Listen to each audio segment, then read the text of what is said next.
Tazlıqlarni boshlab ketdik. Ma xotin uxlab qoldi. Ma uyni tozlaytay deb kirdim. Ma uy qaranglar. Renes badehma. Shunda pakiz ko'rindi. Ma hozir qup-quruq hech nimasi yo'q. Hozir bir tozlab sizlarga ko'rsatib qo'yay. Ichida qanchalik narsalar borligini.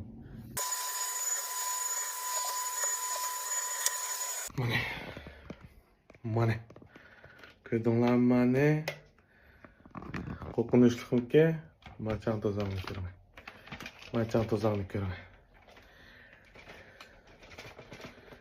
Voy, mana kunda biz bilan turmush kechirayotgan narsalar bormi? Mashtaq chang tozanning ichida yashayapmiz. Qarashdi pappakiz bo'lg'ini bilan, hamda gilamba o'yladi. Faqat ashtaq mehnat bo'lg'ini bilmaymiz.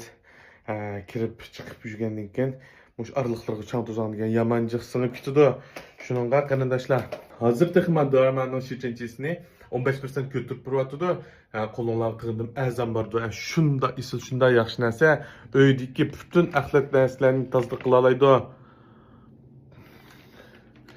Gilamlarni unda jup avar bo'lib yurmaymiz. Mushta sumiriblar mana abay qop qartimaning usti. Hozir liq chang tozan to'shab ketibdi mana. Ailesida kichik bolasi bola yoki uyda cho'nglar bola, gilam bola, hammanglar evasanlar bo'ldi juma mushta gilamlarni tozalaymiz deb avar bo'lmaysizlar. Agar un to'xmini go'rish u bu narsalar chechilib ketib qolsa, mana undan bir sumasalar hamma narsa chiqib ketadi. Mushta kichik qil, mushta chang tozanlarni ko'rdinglarmi? Mushtaqlarni tozalab chiqarib bordi. Sumnishchan kuch va shi cho'ng. O'zinglar birini olgandasi, o'ylik cho'nglarga birini apringlar. Buni ishlatishim shunda oson. Ustiga birini ishlasanglar bo'ldi ya.